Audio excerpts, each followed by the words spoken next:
Geek Squad. Hello, good evening. It's 7 minutes after 7. My name is Kobe Spiking Chroma, and you're tuned in to the show that talks about technology. Every Tuesday at this time, you'll hear my voice, and I would like to tell you it's not an artificially intelligent, system or robot. It's a human being that just has the love for technology. And we try to break down technology and bring it closer to you in your car, in your home, in your headphones, in your speakers, wherever you are. Eh, I mean, tech is ruling the world now, is it not? And I'm glad, I'm proud to be a techie. And this year's International Women's Day, yesterday was International Women's Day, and this year's International Women's Day observes the theme Choose to Challenge, which is aiming to raise awareness of gender bias and inequality within many industries, including tech, while recognizing the achievements of women. Despite much progress being made, only 19% of tech workforce are women in the UK. We don't have the data for Ghana, unfortunately. Um, but with this in mind, we'd like to take a look at how prospective and current female can be encouraged and recognized while challenging bias and inequality on International Women's Day and beyond. And to have that conversation, that was this lady. I was just scrolling through my TL on Twitter and I saw her trending. And I read the post and I'm like, wow, I really want to have a conversation with her. Her name is Arit Amana. Hi, Arit.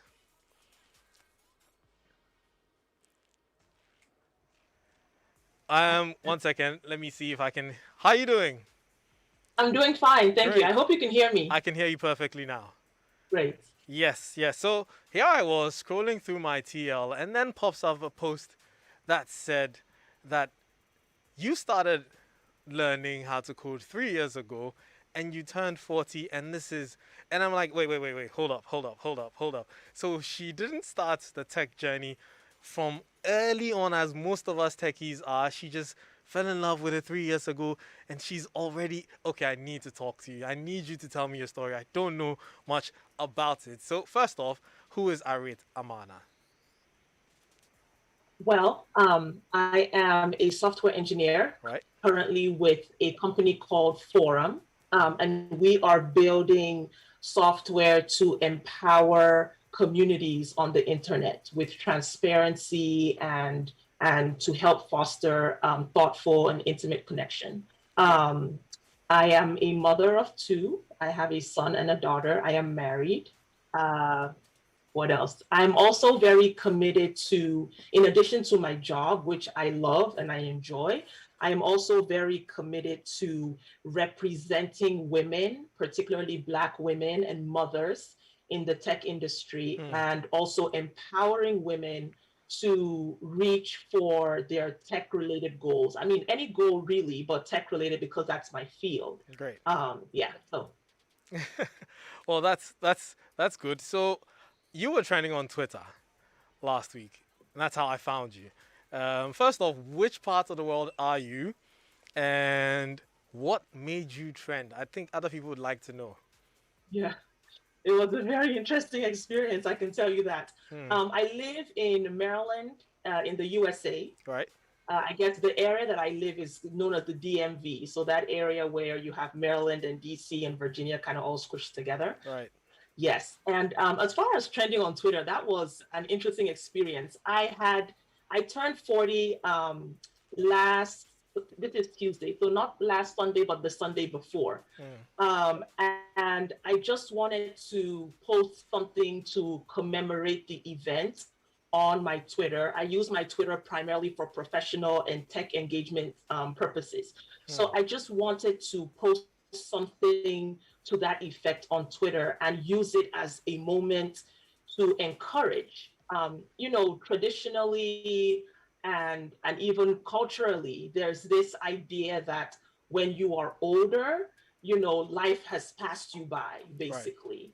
And I wanted to take the opportunity to really let the world know that just because you are quote unquote not as young, it doesn't mean you still can't make progress toward your goals. And it's never too late to build the life you want for yourself and for your family. Mm. So that was really, yes, that was I just wanted to commemorate the event. And my expectation was that a few of my followers would probably like and, Hmm. say happy birthday. But I could not have envisioned like how viral everything became. So that was interesting. Great, great, great. Now, how did that tech journey begin 3 years ago?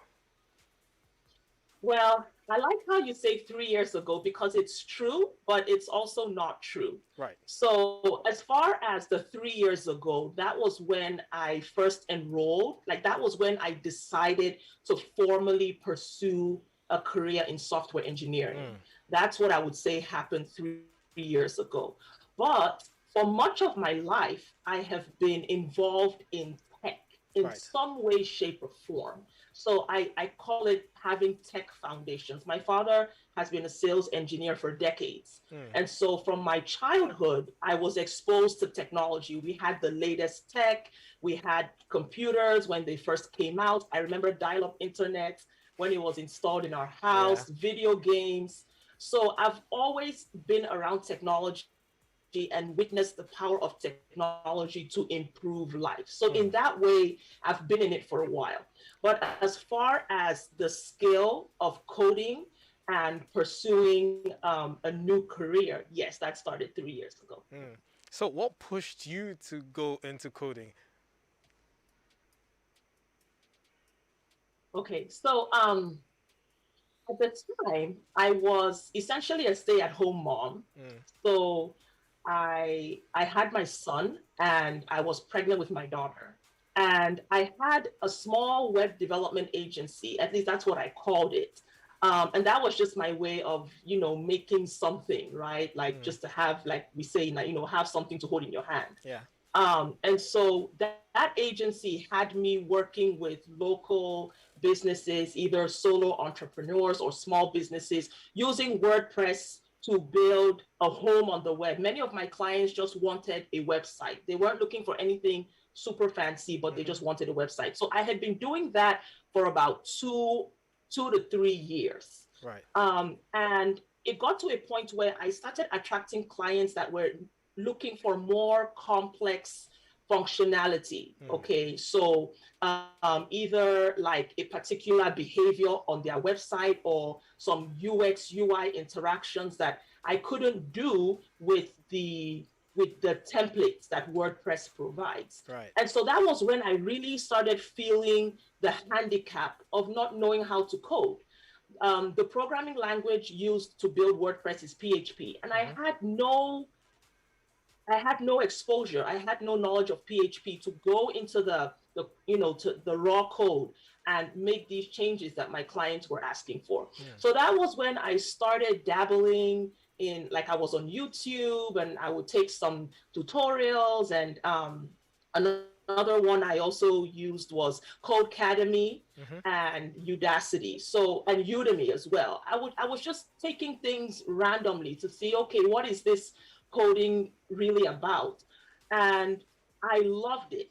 Mm. Just the power to build the internet. Like, I thought I was doing something like integrating plugins and installing themes, but now I was actually like at the bare metal level, so to Hmm. speak, of the whole thing. So it really struck my fancy. And that was when I started feeling like, wow, like it would be nice to do this for a living. Hmm. Like, it would be nice to actually do this for a living. And so I kept learning on my own. But I was pregnant when I started learning, and then I had my daughter. And then with the challenges of being a new mother, and still running my household, I felt like even though I was learning from these resources on the internet, I didn't feel like I had a path. I didn't feel like I had a curriculum. I felt it was still very haphazard. And then I was starting to read people's stories on the internet about how they broke into tech. And then I'm seeing all these wonderful portfolios of projects that people have built. And Hmm. that was when I felt like, okay, maybe it's time for me to look into some kind of structured learning program. I had no clue what boot camps were, but Mm. I knew that I needed more structure. And so that was how I started researching boot camps, and I found one that fit my needs because there's so many boot camps out there, but I found one that fit my needs and fit my life at the time. And I enrolled, Mm-hmm. and it was an amazing 6 months, terrifying as well, because every step of the way, I kept asking myself, what the heck are you doing? You are crazy. Um, but yes, I finished boot camp, and I mean, like they say, the rest is history. I got on the job market. I can talk about that for days because it was just the most demoralizing experience. Wow. And that's where my heart is. Like, if you ask me, I mean, tech advocacy is such a wide field. Like, there's so many ways that you can advocate for people in tech. But if you ask me where my passion lies, it's in helping early career developers to get that foot in the door and land a job. Right. Because I feel like that's where the bottleneck really is. Not saying learning to code isn't hard, but that bottleneck between I've learned to code somewhat and I'm looking for my first opportunity, it's really narrow. Hmm. And I think that's where my passion is really. Right, right. So here's the thing. Prior to you learning how to code and then going into code, what was the ideal career that you had in mind? What did you want to do? Yes, well, as a child, I wanted to be a medical doctor. Mm. So that was, and I was very resolute on it too. It wasn't one of these things where, oh, it would be nice. No, like that was my calling as far as I was concerned. And I was good in science at school. So that was further, quote unquote, like reason for me to Mm. choose that path. And that was my focus throughout primary school, throughout secondary school, like everything, all roads led to becoming a medical doctor. And then I started university. I came to university in the United States. Mm-hmm. And I mean, it was just a brand new experience in so many different ways. But like have said before, I've given talks on this. Um, I think for the most part, my education felt, I don't want to say easy, Mm. not all the way easy, but my education felt doable. I never really struggled to get good grades or to understand, like biology or whatever it is I was learning. College was really the first time that I felt like I really had to try. Mm. And so I tell the story of, my first year, my second year went by, and then my third year, because I delayed in declaring a major until the end of my second year, then I declared biology because, again, I want to be a doctor. Right. And so I got into my third year and I had to take all these courses.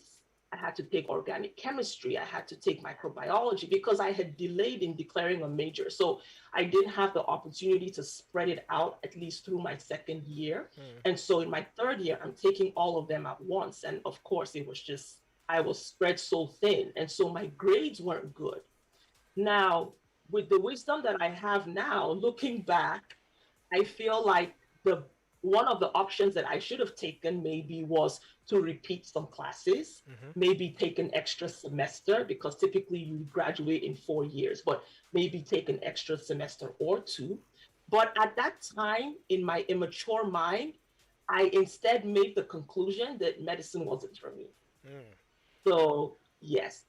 So I left, I finished out my degree, I finished out my biology and chemistry degrees, but I felt like I wasn't good enough Mm. for medicine. Yeah. Right. So I pivoted to public health. That's what I did. Yeah. Okay. And you practiced in public health? Yes, I was a public health analyst for many years. And at the company at the time that I was working at, I started working for that company and then I got married, had my son. And then the company that I was working for, they merged with a bigger company and there was some reshuffling. And long story short, my job was eliminated. Mm. And so at that time, I was at another crossroads in life. And at this time, I'm like in my early 30s, thereabouts. Early 30s. And so I'm at another crossroads.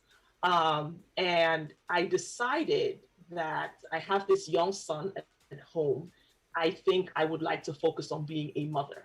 Right. Um, right. And so I still had a few contracts gigs here and there again just to have money in hand. But for the most part, I think my focus really became being a mother and Mm, being there for my son. Yeah.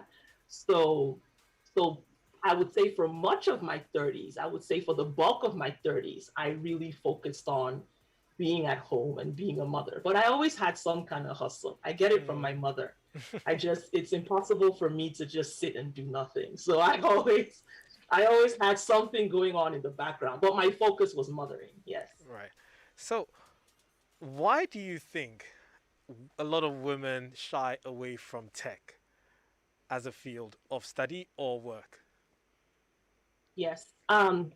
I have a few thoughts on that, and might I say this is all my opinion, right? Right. Because we have, and I respect it all. We have opinions that run very deep and Mm-hmm. emotions that run very deep. So I just want to say out the gate, this is my opinion, and my opinion can always be better informed. So please, feel free to school me. I'm still learning.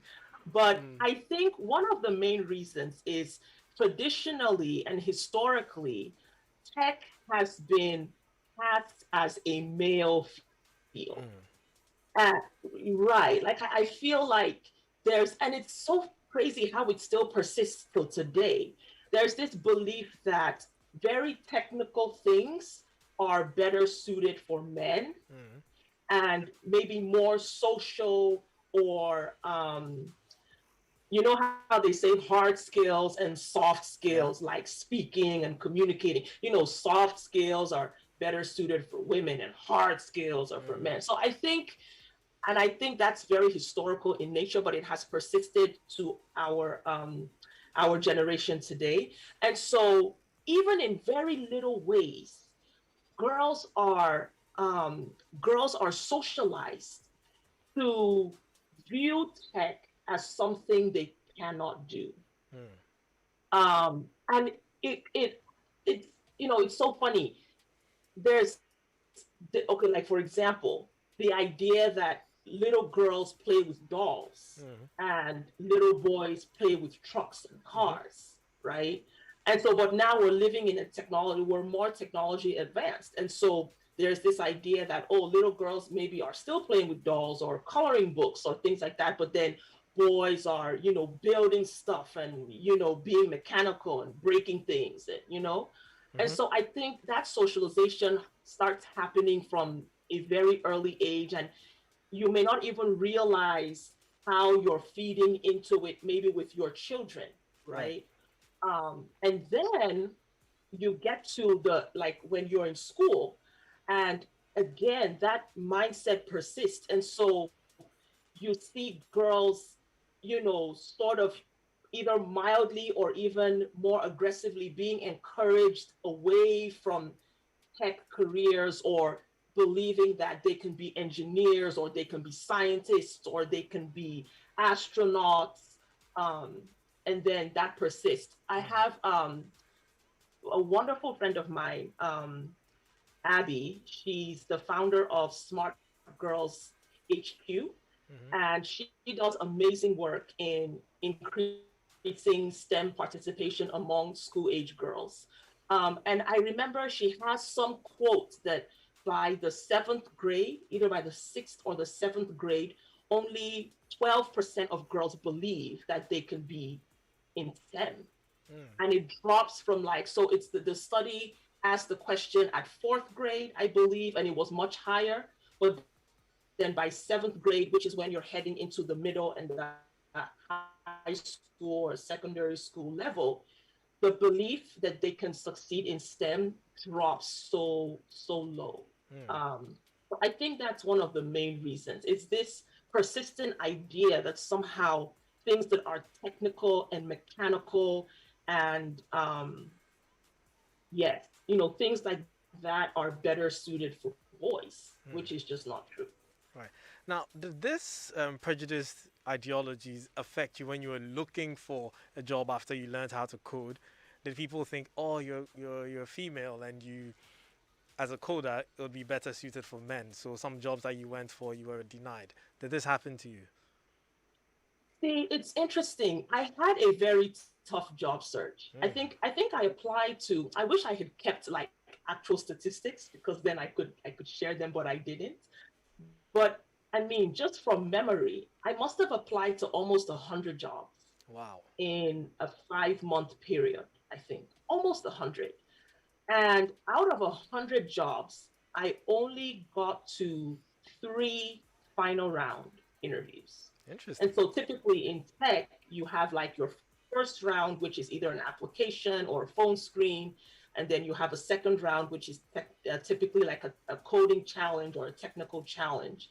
And then you have a final round. You may have more middle rounds, but typically the third round is the final round. And that's when they bring you in to meet you and to have the final interview. And then you learn whether you get an offer or not. Mm. I would say for over 70% of the jobs I applied to, I never got past the first round. And Wow. it's funny because sometimes I would ask for feedback and I wouldn't get any. And sometimes that's standard, because people are, especially in America, they're afraid of being sued, Mm-hmm. so they don't want to say something that you might take and, turn Yeah, use around and want against to them. sue them Mm. for defamation or whatever. But typically, you're not going to get a lot of detailed feedback as to why you were not chosen, to move forward. And so, I struggled with, is it because I'm a woman? Mm. Is it because I'm boot camp educated? I don't have a computer science degree. My degree is Mm. in biology. Is that the reason? Is it really that my skills are still substandard? I mean, I am a junior, so I'm not applying. These are not senior roles. Right. These are not like, yes, these are junior roles that are seeking 0 to 2 years of experience. And so I found myself like asking, am I not even good enough for like a role that requires 0 years of experience? Mm-hmm. But just because there's a lack of feedback after you've been rejected, a lot of those questions, I remained in the dark about a lot of it. Mm. Yeah, but I had all those, I had so many insecurities throughout that whole process. Yes. Wow. Now, so do you think that that's could also contribute to why a lot more females are not looking to go in there because they already have this mentality that even if I'm good and I get there because I'm female, I may not be picked. Yes. I mean, the truth is the field is already competitive. Mm. That's the truth. And then you then have to factor with biases that exist out there, right? Um, Yeah. Biases of hiring managers. Even the process, sometimes the process of applying doesn't, like, I know for me, I can think of my experience. I had an At the time, she was not up to a year old, still an infant. Mm-hmm. And she was home with me. So I didn't have free, like, when it came to scheduling interviews, I couldn't just, it couldn't be whenever because I Yeah. had this baby. And so I had to really like figure out, okay, when is she going to be asleep? Okay, Mm. she's going to be asleep from this time to this time. So this is when I can schedule an interview, either a Zoom interview or like a live coding challenge or a phone screen, whatever it was. And there were times that I would, have to leave her maybe in her crib and just be in the other room just to take a call. Wow. Because again, you're dealing with that bias of, oh, she's a mother, Mm-hmm. is, and again, this unfounded belief that somehow mothers do not have the capacity to work and raise children at Mm. the same time. Yeah.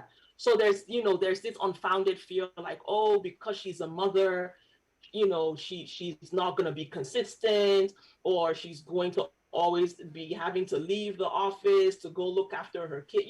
So all that is going through my mind, and I found myself almost trying to pretend that I wasn't a mother just in order to have the best chance Yeah. during my interviews, which is crazy because I don't think that it should be so. I Mm-hmm. think I should be able to be transparent and say, this is my life.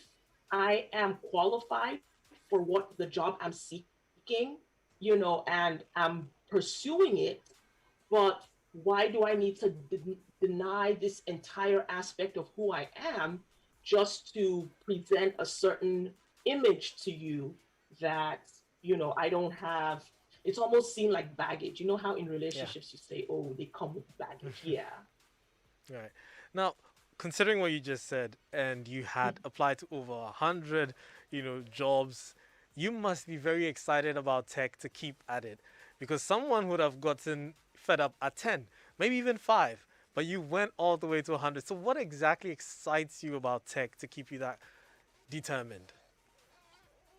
I mean, there was a part of me that just felt like this has to lead to something. Mm, Like I've just done this 6 month boot camp.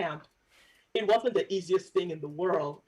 Um, I tell the story of sometimes after my baby girl had gone to sleep, I would go and sit at Panera and study till it closed. mm, Sometimes I would, find another type of cafe that opened even later mm, till 11 at night and just study, um, without the distractions of home, and then come back and so I felt like I had put so much into it. Like I know the effort that it took to emerge with this portfolio of work and these skills.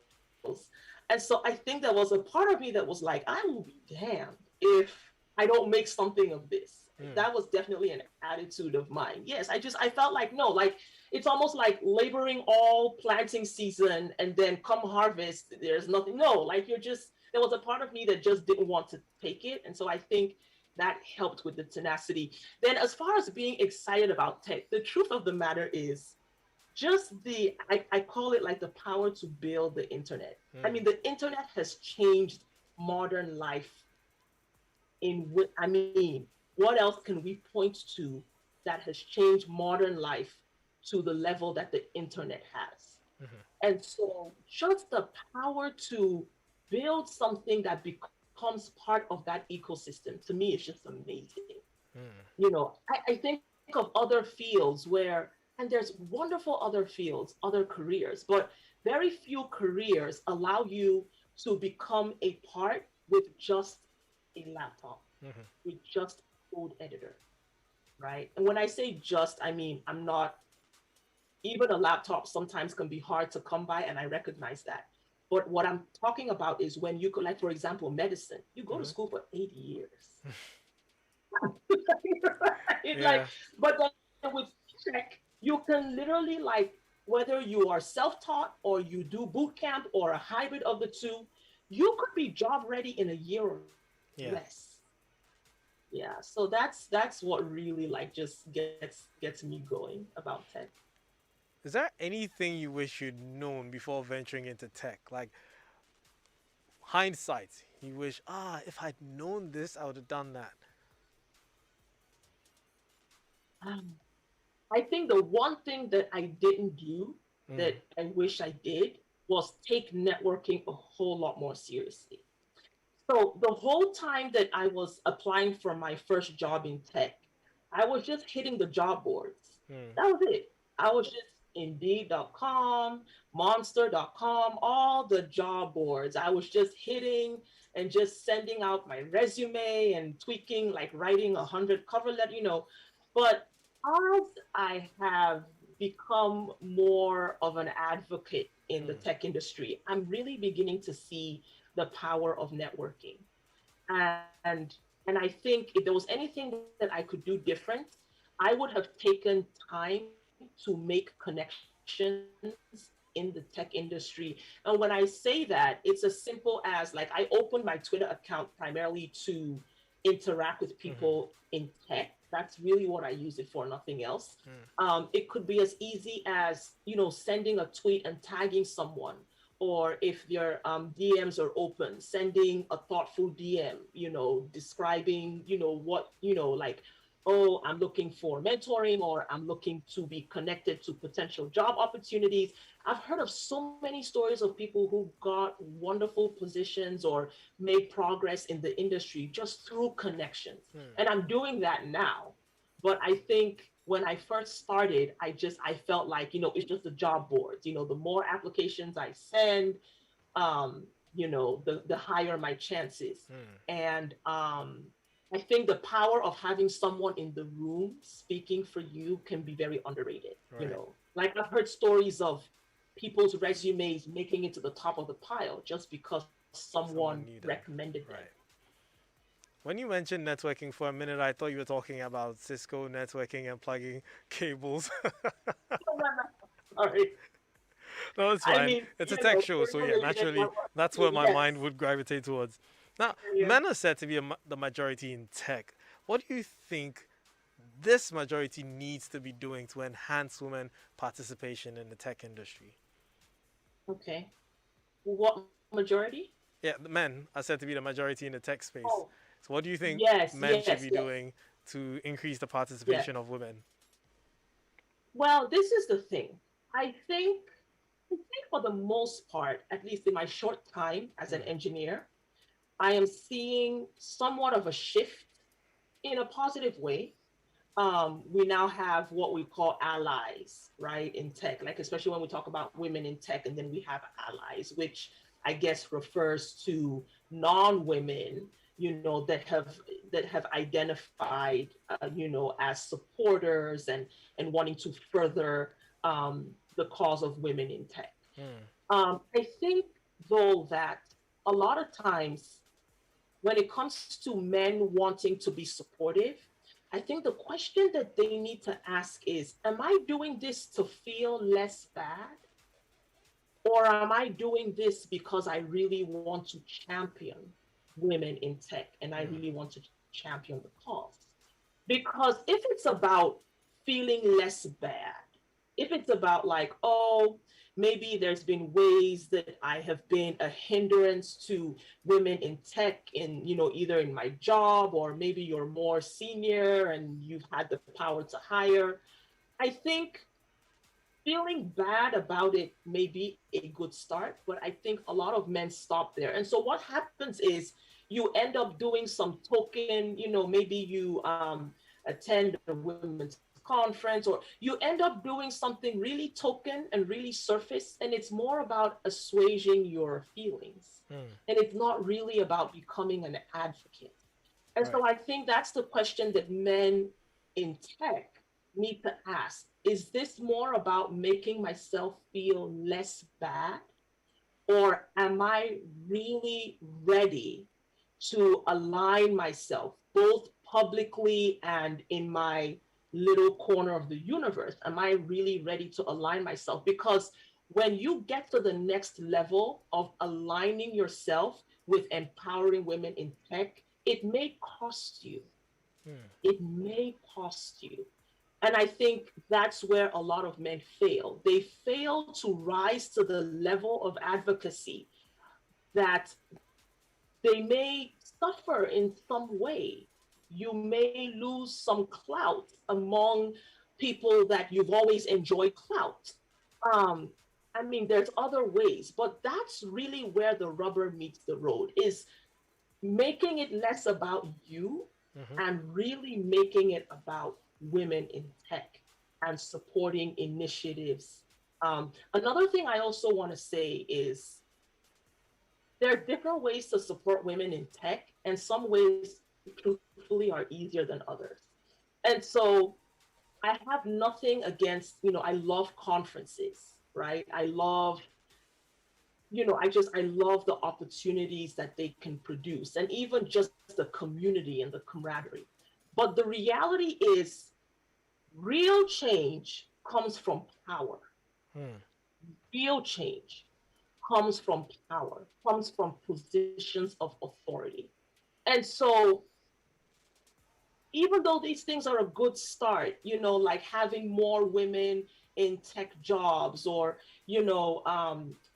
taking measures to increase the number of women, for example, who apply, or creating policies that better support women in the tech workforce. All those things are great. But until women begin to sit at the head of the table where the real decision making power is, Hmm. it's only going to go so far. Sure. And so I think one of the ways that men can really make a difference is be willing to leave the power on the table for women in tech. Great. So, That's really where, and that's what I mean by there will be some sacrifice, hmm, right? That's what I mean. Yeah. great. So, if you're listening to us, this show is Geek Squad. We've been talking to Arit Amana, and I mean, it's yesterday was International Women's Day, so it's only right that we celebrate a woman in tech on Geek Squad. We've been talking about choosing to challenge the tech status quo. If you want to send us a WhatsApp message, you can do so by 055 11 11 997, 055 11 11 997, 055 quadruple 1997. Um, so, Kobe, the ladies' struggle is real and typifies my current situation too. I am also in the USA trying to enter the area of risk management slash assessment. I've taken courses and applied for over 100 jobs in about a year, but still applying and looking for my breakthrough. I have done many assessments, phone screenings, virtual interviews, some 4 times with a particular company, only to be dropped out. It appears that how everyone breaks through. It appears that's how everyone breaks through. It is tougher if you're a lady. You really need the heart to keep on going until you hit your goal. I'll be glad to get connected with your guest. Great show, great interview. I think the network bit helps a ton too. Else, it appears to be a waste of time. That's from Rich K. And do we have any more? Yeah. Okay. So, Arit, Yeah. what advice would you give young people who are trying to get into the tech space, and even people of your age? Because Yes. honestly, I've met people who say, oh, at this age, I can't code. I can't now come and start cramming, this mumbo jumbo symbols and Mhm. letters. It's bad as it is that I can't even type the language that I speak. Now I have to go Mhm. learn a new one. What advice would you give to both age groups?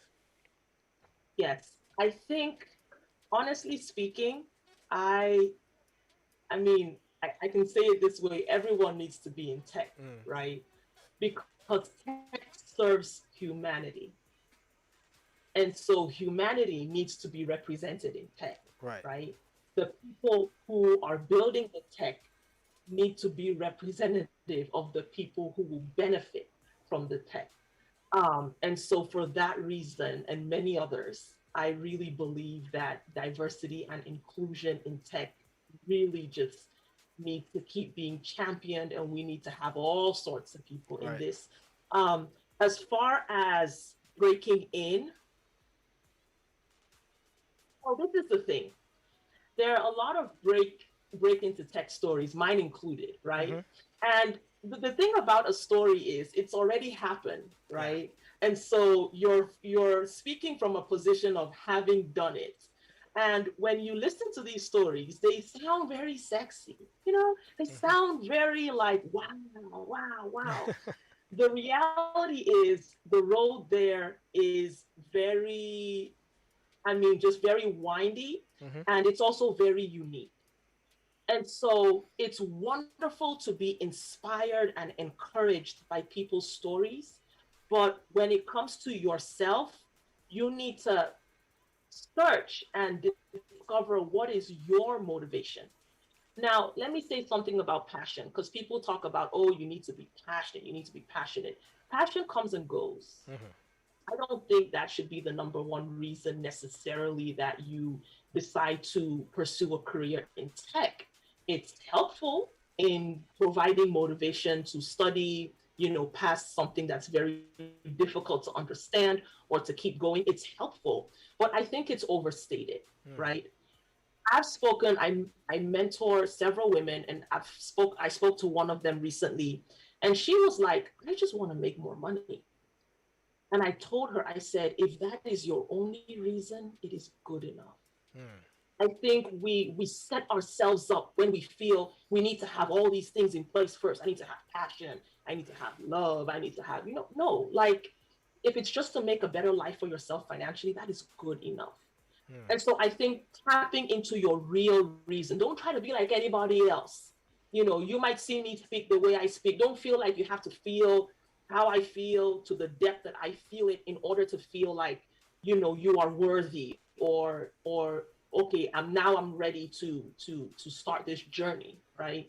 And then I think another thing that I would encourage is do your research. Hmm. Like, yeah, because again, because of all these stories, you might believe, oh, there's just one way to do this, or I'm going to do it this way.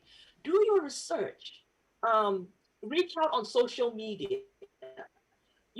Locate people who are in tech, who are maybe in your area or with your background. Educate yourself. Start making those connections. Um, I think another thing too, boot camps are wonderful. Mm. And they're doing a really good job in making careers in tech accessible to all kinds of people. But I think we have so many free resources that I would encourage anyone thinking, especially like my field, software engineering, because we have different fields in tech. Right. But before you start putting money down for anything, take advantage of the free resources. There's so many. I mean, YouTube alone, you can find entire courses on on the mean stack, Mongo, I forget what E is, Angular, Hmm. Node. Like you can find entire, when I say courses, I mean 3 hour videos, 10-hour videos for free. And so take advantage of the free resources and really dive in. And you're not putting money on the table necessarily, and give yourself a chance to really sit with it and see, is this something that I can do, not just when it feels like fun, but when it doesn't.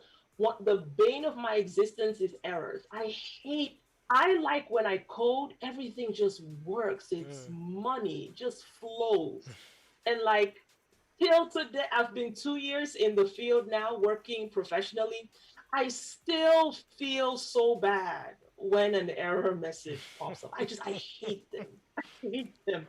But you have to ask yourself, like, when things get hard, either in the learning or life could throw you a curveball, is this something that you believe you can power through and keep going at it? Because tech requires tenacity. The stories are sexy, but at the end of the day, it requires tenacity. It requires the ability to push through feelings of being an imposter, feelings of being a fraud, feelings of I'm not good enough, there are no opportunities for me. You have to be able to push through all of that and keep going. Not even just to land a first job or anything, but to keep improving Mm. in your career. The tenacity is very important. Yeah. Wow, it's been very inspiring talking to you, Arid. One, I've got about two more questions before I let you go. First, would you Yeah. learn another language besides PHP? Oh, so I never actually learned PHP. My first language was Ruby. That Ruby, was right? like my first, yes, that was I'm a Ruby girl through and through. My first programming language was Ruby, and Mm-hmm. that was actually the language of that was the language taught at my boot camp. Mm. And so we learned Ruby, and then the framework that utilizes Ruby, Rails. Yeah, And so we built applications with Ruby on Rails. Rails, yeah. I didn't touch JavaScript until 9 months into my first job, Mm. I believe. Yes. I All I had was Ruby Rails. I knew a little JavaScript. Like I could probably write a function that squared a number, for example. Mm-hmm. But I had, yeah, and it's great, because the industry now, like you have React and you have, all these cool frameworks and libraries, and JavaScript is like all the rage, and that's amazing. That's wonderful. But I was Ruby on Rails Mm. for the longest time. That was really all I could do. A little bit, I mean, definitely HTML and CSS are Yeah. the building blocks of coding. But as far as the language, it was Ruby. And then I didn't touch JavaScript really until 9 months into my first job. Now I use it pretty regularly in my current job. Mm. Now I'm getting, I don't know if I've been bitten by the React bug yet, to be honest, but I'm I'm waiting in there a little bit, yeah. But I'm very comfortable in Rails land. Yeah. Well, I do get this question a lot. People ask me, what language should I learn when they want to venture into programming? Would you say Ruby? Um, well, that's a good question. I feel like if you're just kind of exploring Mm-hmm. and like figuring out, what you like, try them all, right? Mm. Like I know Ruby is popular, JavaScript is popular, Python Python, yeah. is also really popular. You can definitely, if you're in an exploratory phase, right? Try them all. Like listen to the hype, but don't necessarily believe the hype. Just Mm. expose yourself to them all and kind of see, literally, like, there's a saying, like, if you know one language, you can pretty much know them all Mm-hmm. because you still have those same conventions, like whether you're writing functions or methods, a lot of the conventions and a lot of the approaches to like data structures and data manipulation is pretty much the same across the Mm-hmm. board. It's more syntax differences between the different languages. So expose yourself to them all and just have fun.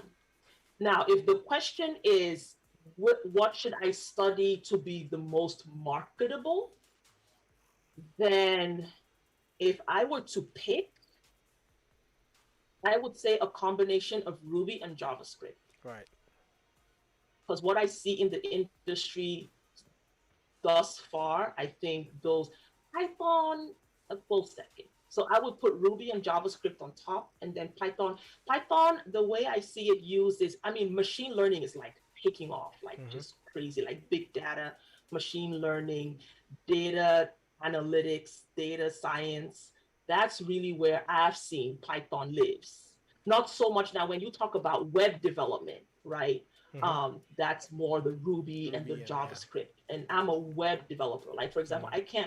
I can't build an app to save my life at this point. Maybe I might learn it, but I'm not a mobile developer. I'm a web Mm. developer. Great. So web technology, I would say, is Ruby, JavaScript, Python, but Python is also popular for the more data science, ML, big data, that aspect. I know Mm-hmm. fintech also uses Python a lot. Yeah, so those fields. Great, great. One more time, if you want to send us a WhatsApp message, it's 055 1111997. 055 997. So, Arit, tell us about the Our Time for Tech initiative. Well, before you Yes. answer that, I've got a message. Can we please ask her what she put down as her experience when searching for work? And did it make her kind of guilty putting down stuff she hadn't actually done just to get a job? Mm, And how did she go about it? Well, that's if you did that. yes. And it is done. I mean, let's just call a spade a spade. Um, in my for me personally, Hmm. I my resume was I put the fact that I had my web development agency for Hmm. about 3 years. I put that there. I didn't claim to be a coder in that role, but I made sure to summarize my experience dealing with clients, right? Right. So being able to, talk to a client, and a client isn't going to tell you in technical terms what they need. They're just going to tell you what they need. It's your job to then translate what they need into technical requirements, business requirements, and then figure out how to implement, those features and functionalities that they need. So I put that, and I really described my time as, that freelancer, to send the message that I'm not just able to code, but I am able to function in business requirement type conversations and discussions. I have an appreciation for the end user of whatever we're building. And that's important, especially in this day and age. Hmm. Technical skills, yes, are important, but communicating and being able to, chances are you are going to work on multidisciplinary teams. You're not just going to be in some silo coding for 24 hours a day. And so the ability to communicate in a multidisciplinary context, and also able to show your appreciation for the end user experience of what you're working on is also important. So I really emphasize that in my resume. And then My resume, I also so I had a section which I called recent work experience, but then I also had a section that I called technical expertise.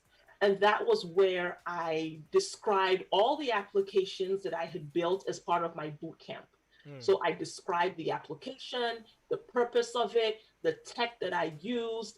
And I also put like a little paragraph about maybe if I ran into a challenge while I was building the app and what I did to resolve it. Right. So maybe just two sentences, yes, just to give context, because I mean, everyone has apps and portfolios, but I wanted people who read my resume to get a sense for my problem solving ability. So, I would put like, when I tried to, like, there was an application I built where I was integrating the Stripe payment system, Mm-hmm. and I kept running into problems consuming the Stripe API. Mm. And so I wrote that there. I was like, I kept having this problem and this is how I solved it. I read the documentation, I discovered my error, like just like a short blurb. Right. And then I also had a section in my resume where I talked about my tech community involvement. Mm. And so conferences that I had attended, there was one conference where I led a discussion on breaking into tech, which was funny because I hadn't broken in yet, but I still led the discussion. Um, and I put that there. And there were some other things that I was doing in the tech community that I also put there. So I did not necessarily fabricate experience, but what experience that I had, I rewrote it to to to to present the skills that I wanted them to know that I had. Mm. Yes. Right. So I'll let you talk about our Time for Tech initiative because unfortunately we ran out of time, and then I'll I let you know. go. No problem. So our time for tech, like I said earlier, my passion for the tech industry is to empower women who are seeking to break into tech. Mm-hmm. And so I founded our time for tech to fill in the gaps that I witnessed in the journeys of women who, have this undertaking. So I knew I'm not creating a boot camp. There's so many great boot camps. They're doing a great job. It's not necessarily a career accelerator. There's wonderful accelerators out there.